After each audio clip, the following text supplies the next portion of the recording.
This is a Bergen Film Club podcast.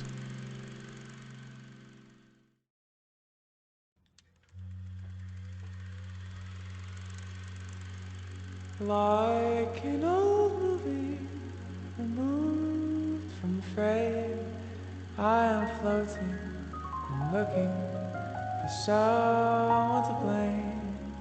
Won't you project me on the walls of your heart? I'm waiting for the real thing to start.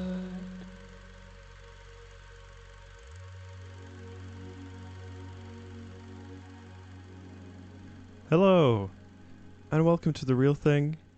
I am your host, Joe Lawrence, and here we are with a very special episode of The Real Thing.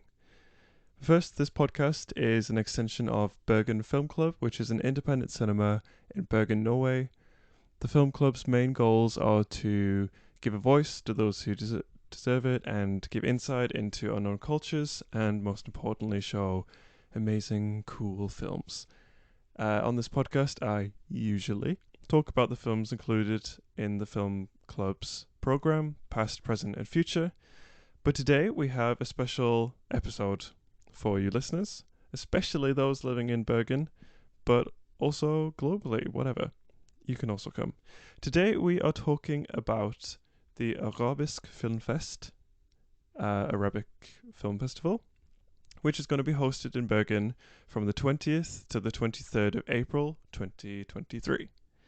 So I sat down with the festival director of the Arabisk Film Fest, Phoebe Doby, and her and I spoke all about how exciting this festival is, and she gave us an insight into how it was planned and sort of the ethos of the festival, which was really cool.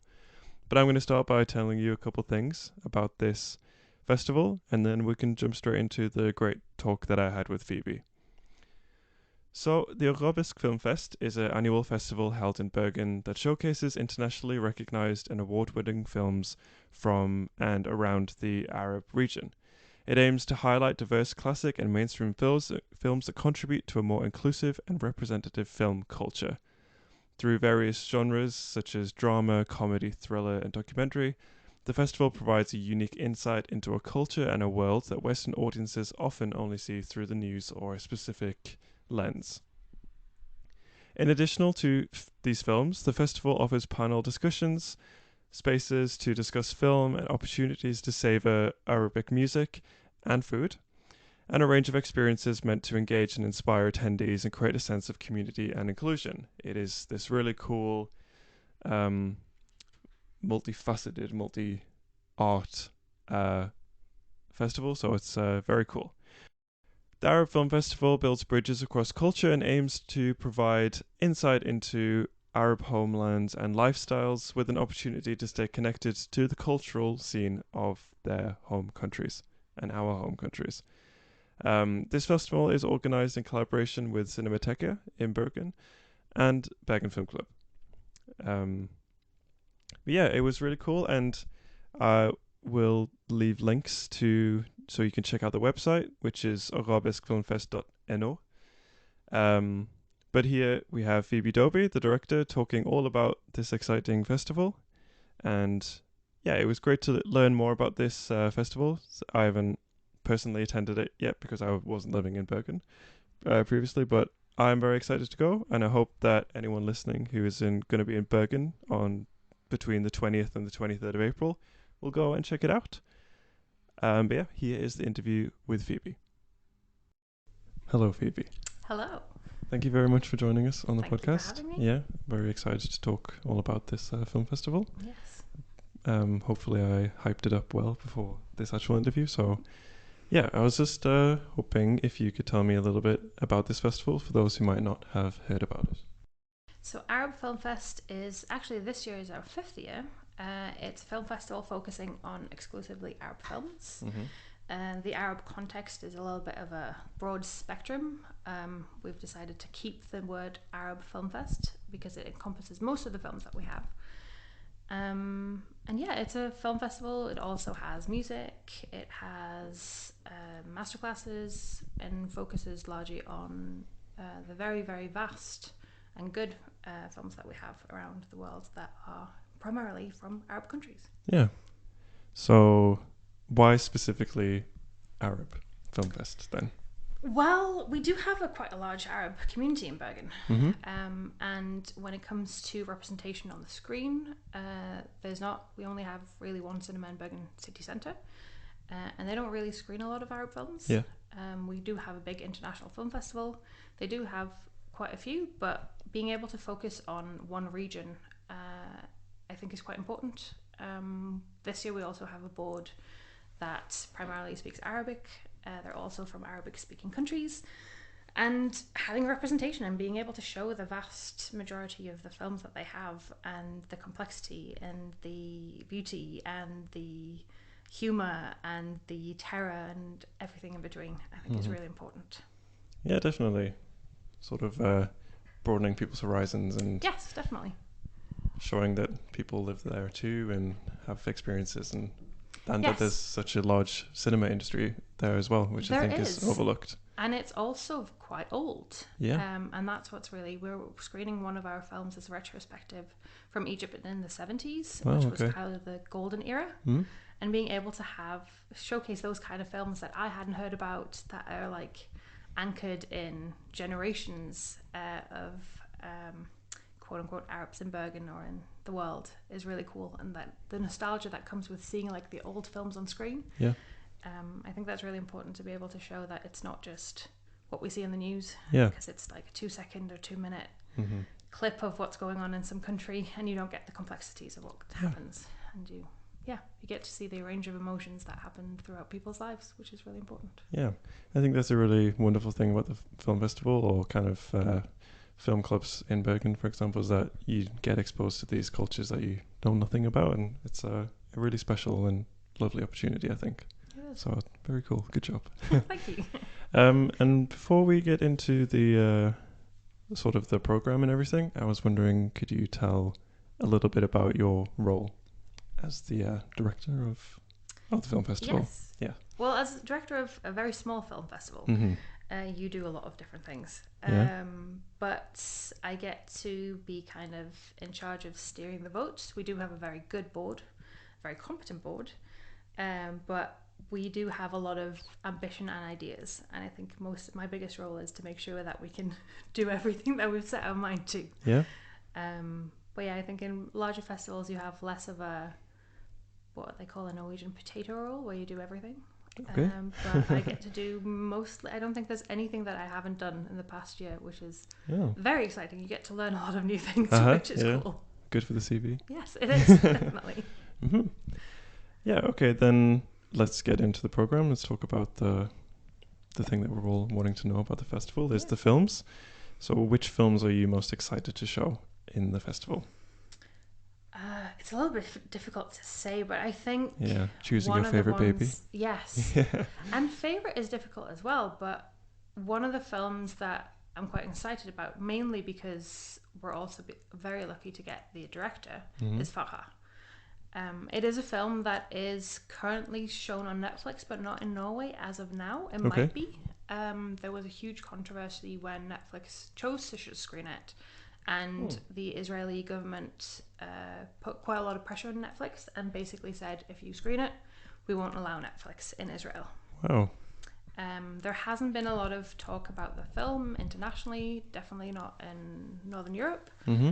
And I think it's a film that definitely needs to be seen on a big screen. It's about the Nakba in 46, if I'm not very mistaken.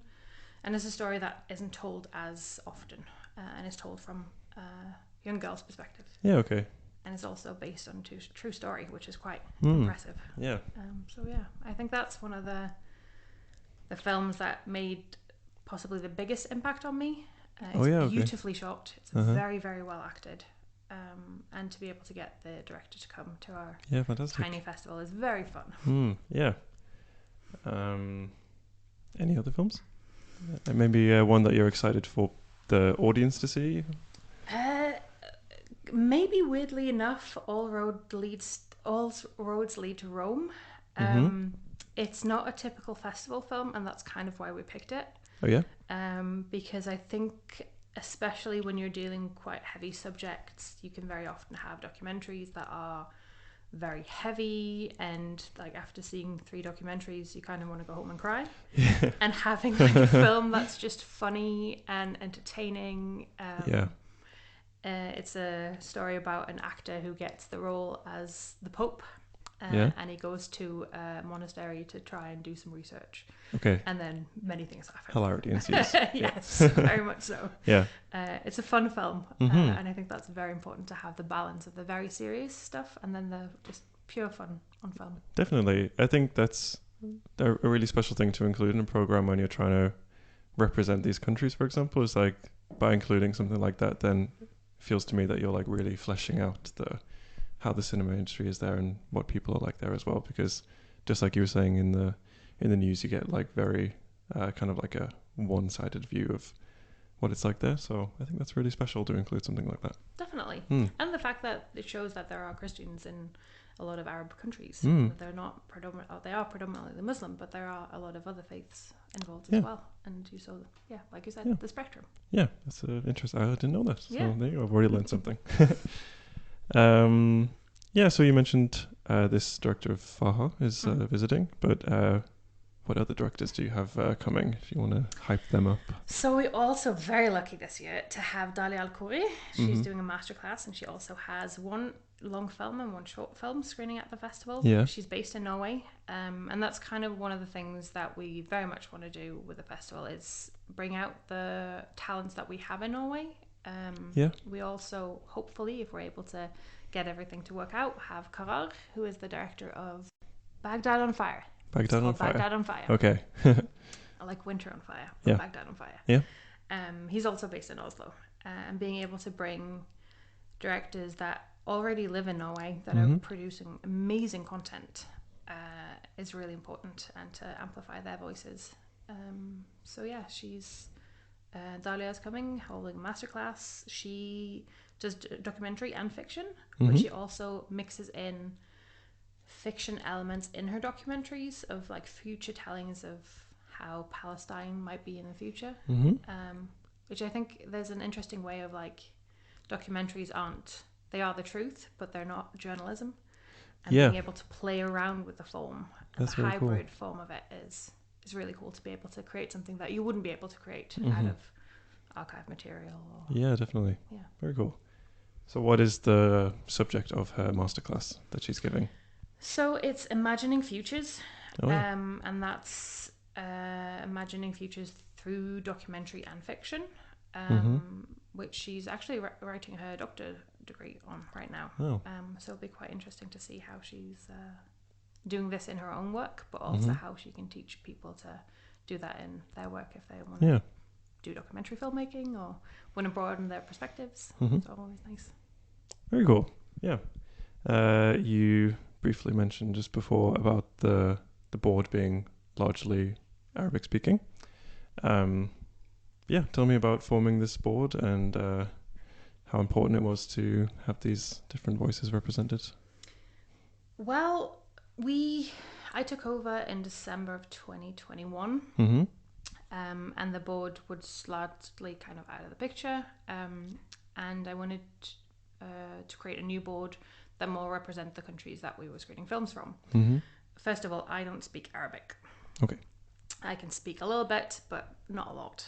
And being able to get the complexities of what's being said on screen, being able to see if things are translated incorrectly, whether the language doesn't actually reflect what's being said, that's not something that I could do. And having people in the board that have that knowledge of the language, but not just the knowledge of the language, but also the culture. And having someone, for example, from Syria on the board when we're screening a Syrian film, being able to give context to what the film is about and saying, this is actually not a film we should be screening because of X, Y, and Z, which is knowledge that I wouldn't have. So it's really cool to be able to have these very complex discussions and finding a film where we see, okay, this is a film that we would very much want to screen, but we need to contextualize it. We can't screen it on its own because it's too much in a way. It's been really, really fun and rewarding and exciting to have basically to just listen to the discussions as well. Yeah. Because it's an area where I do not have the Yeah, knowledge. definitely. And we have people with loads of different backgrounds from different countries that have different insights, and some of the discussions are really, really good. And it makes it more fun to have you feel like you have this little window into this world, and you get all of this knowledge and passion from these people that have all of this. Yeah. And it makes it really fun. And they have like ideas that I never would have come up with. Yeah. Okay. Which is, it really is. We created the Ramadan calendar for Arab Film Fest. We just said Arab Film Fest on there, and then it had the prayer times in it, and we can use that to like distribute around to make people aware of the festival. I would never have thought of that. Yeah. So it's really cool. We have some very creative people in the board, and it makes it a lot of fun. Yeah.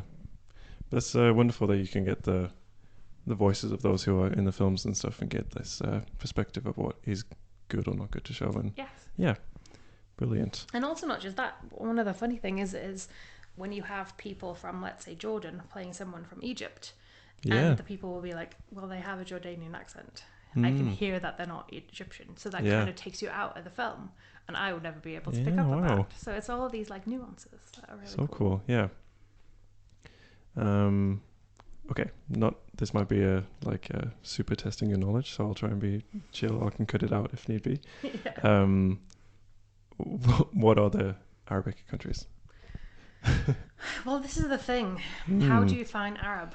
We had a huge discussion on that. Yeah. And because it's also an identity thing, there are a lot of Arabic-speaking countries in the north of Africa. But if you ask people in the countries, they might say they're African and not Arab. So that's kind of like the interesting thing about the festival's name is the term Arab or Arabic is kind of difficult to define. Interesting. And also like in the countries that are predominantly Arab people, you also have minorities. So you'll have Kurdish people, you'll have loads of different people that are usually also oppressed. So when you're using the name Arab and you're showing a Kurdish film, you can see it as a context of us putting the umbrella of Arab over Kurdish and saying that it's a part of Arab identity, which it's not. Okay. So that's kind of something that we've been working with and very conscious in the films that we're choosing, because we don't want to be forcing kind of this colonial thinking of the way in which what is Arab. Yeah. But we also want to like lift up the minority voices. So what we're hoping to do in the future is create like small sections where we're taking minority groups within Arab countries. Yeah. And then putting them in a context of like these are their own identities. Yeah. But they're also seen in Arab countries. So it's yeah, trying to demystify the identity, I guess. Yeah. We've had it's been difficult to figure out like what is Arab, because we could probably have a discussion of several days to figure that out. Yeah, okay. But yeah. Yeah, cool. And just what are you saying about sort of categorizing films? And that sounds like a good idea to sort of show these minority films and stuff. A minority within a minority. But this year you have, so all the films are within categories, obviously defined by genre or whatever. But this year you have 3 new film categories that you're showing in the festival. And I was hoping that you could tell me a little bit about each one and maybe why you thought these certain genres or themes needed to be explored. So we can start with short film. So short film, we went a little back and forward on that because it is a little bit expensive to show short films because it's the same amount of work and it's a little bit cheaper than buying a bigger film. But one of our board members, Janine, put forward a very good argument that the funding to make long films is quite difficult to get a hold of. So if you're starting out as a filmmaker, the first thing that you could usually make is a short film. Yeah. So being able to show short films is hopefully helping elevate voices that might become very large in the future, and voices that we've not really heard of. A couple of the films that we have in our short film program are quite well known. Some of them are not. And I think being able to have this short section, we have documentaries and fiction in short. It's also a format that's quite interesting as well. You get to explore a lot. And I also like that short films should be short. Yes. Shouldn't be particularly long, because then you can make a long film. Yeah. But having that opportunity to show a different variety of what exists is really important. So that's kind of why we stuck with we need a short section. Yeah, definitely. And yeah, I think we've got some really good films in this one. Yeah. I like short film because I think it sort of forces the filmmaker to sort of strip back the narrative. Yes. And in that way, you get the kind of context and the themes right at the forefront as well. So I think that's a really wonderful opportunity to like really put across these sort of like the marginalized groups or something. Yes. You can really get the image of that quite quickly in a short film, which is nice. Yeah. Okay, and next you have Occupation. Yes. Tell me about that group. So this has very much been my kind of put forward because I've worked with a couple of filmmakers in Western Sahara, which is occupied by Morocco, and both in the refugee camps in Algeria and in occupied Western Sahara. And these are voices that most people will not be hearing at all.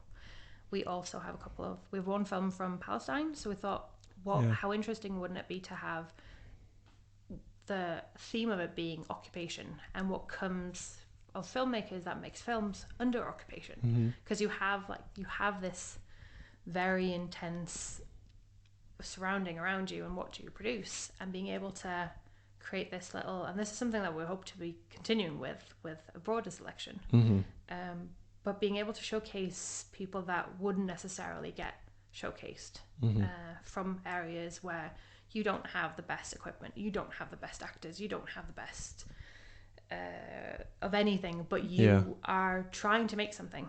And I think that's very valuable, and being able to elevate that, where like you can say to them, we're screening it in Norway at a film festival, people are coming to see your film that have never heard of you, possibly never heard of the conflict, and get an insight into it. That's really cool, and I love that we were going to be able to do that this year. Yeah, that's very special. Yeah. And we're hoping maybe next year we might have enough money to be able to get them to come and talk about their films here. Wow, yeah. Because that would be really powerful. Definitely. Yeah, I think that's such like an amazing testament to human spirit to still be striving to make some sort of art form even in such like a horrible situation. I think you always are. Like it kind of forces you to figure out how to process your own feelings and emotions and grief and understanding, and if you can use that in an art form, that's great. And I think that makes things more interesting, and I think there's something very special about people who create art under oppression. We screened last semester, BFK screened the Battle of Algiers, and that was a conflict that I knew nothing about actually. Obviously, unfortunately, being English, I don't tend to learn about stuff that England is not involved in. Yes, this is very true. But then that makes me excited to see those films, because I want to learn about what's happening and the voices that are being suppressed but are still striving to make art, which is very cool. And lastly, of these new categories, you have retrospective. Yes. Yeah. I think it's important to be able to screen films that have nostalgia connected to them. I have a love for old people, and I want old people to come to the cinema and kind of recreate when they went dating the first time, possibly, or when they were first married, going to see a film. The experience of like going somewhere to see this drama or comedy unfold in front of you, surrounded by other people, I think is really important. And being able to showcase the rich history that exists within filmmaking in the Arab country or the Arab countries, the Arab world, is really cool. So it's the retrospectives was a category that we're hoping to expand on. It's just a little bit difficult to find the people that have the rights. Sure. And I think we might have to start quite a lot earlier next time. Because a lot of them don't have rights anymore. And you try to contact production companies that have gone out of business 10, 15 years ago. So it is a little bit of a unique challenge. It is. It's something that I'd never really thought of when we started. They're yes, we're going to screen the older films. But it just became really difficult to find the rights. So we found some of them that we have the rights for. Yeah, and then, awesome. Yeah, so it's Yeah, creating the history, or recreating the history, so Yeah. people, the new people, also can see them hmm and get a relationship to them. So definitely, it's like a great way to sort of map out the history of Arab cinema. You mentioned that it's been around for a very long time, so it's very cool to sort of include that. Yeah, in the definitely. program, definitely. And I must say, it sounds like a wonderful festival. And I think so, yeah, definitely. I think it sounds like everyone's been working very hard. Yes, Yeah. we definitely have. Mm-hmm. It's been a lot of work. It's been a lot of meetings. Mm-hmm. But it's been fun. It's been nice to be able to be with people that are thinking creatively and want to push boundaries Yeah. and have loads of ideas, and then we have to try and figure out what can we actually do within 4 Yeah. days. Which I think we've landed on a pretty okay screening schedule in films. So Yeah. So how long has this festival existed in Bergen? Because I'm aware that it's existed in like Oslo and Berlin and other countries for some time. Not this specific festival, but the theme. the theme, it depends on how you look at it. Mhm. So the first year was 2017. Yeah. But that was when the people who started it here, it was kind of a sister festival of Arab Film Days. Yeah. So they got the same program, they just did it here in Bergen. And I think the first official festival where it was called Arabisk Film Fest was 2018.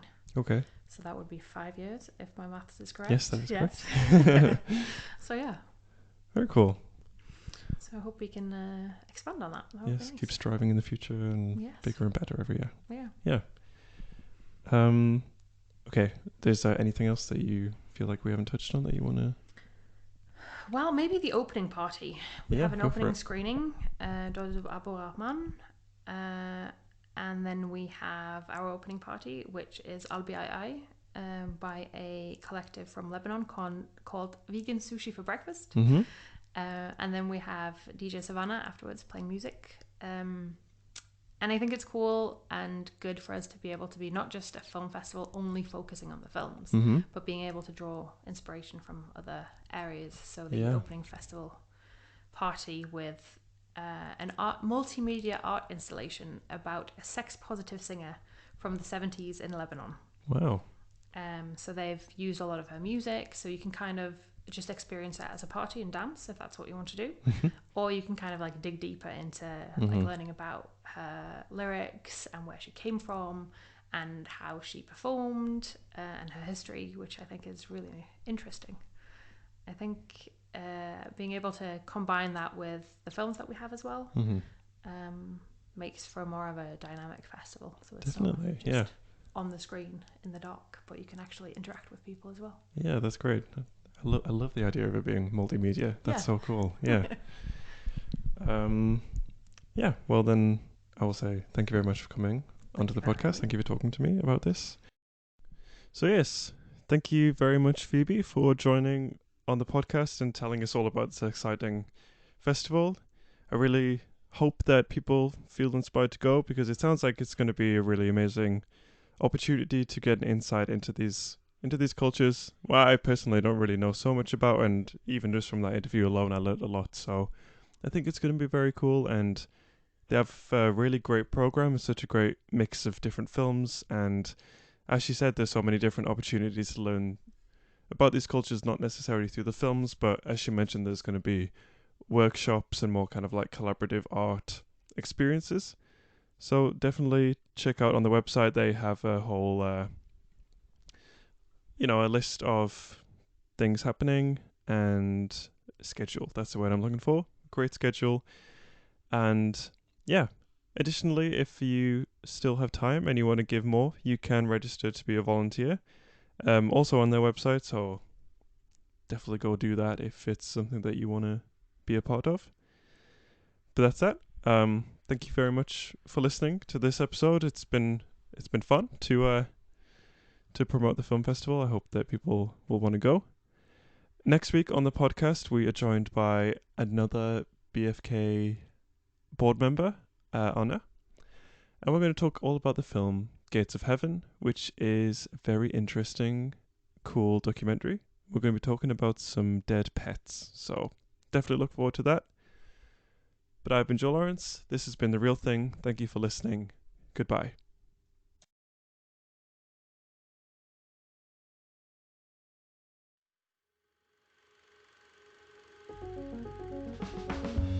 This has been a Bergen Film Club production.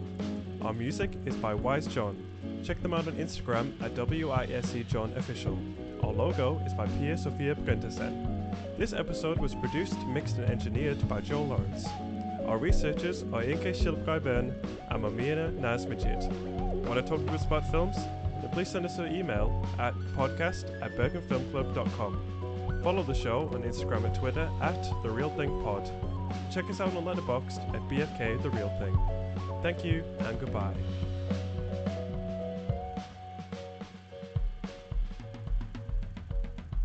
Listen, follow, leave us a review on Spotify, Apple Podcasts, Amazon Podcasts, or wherever it is that you get your podcasts.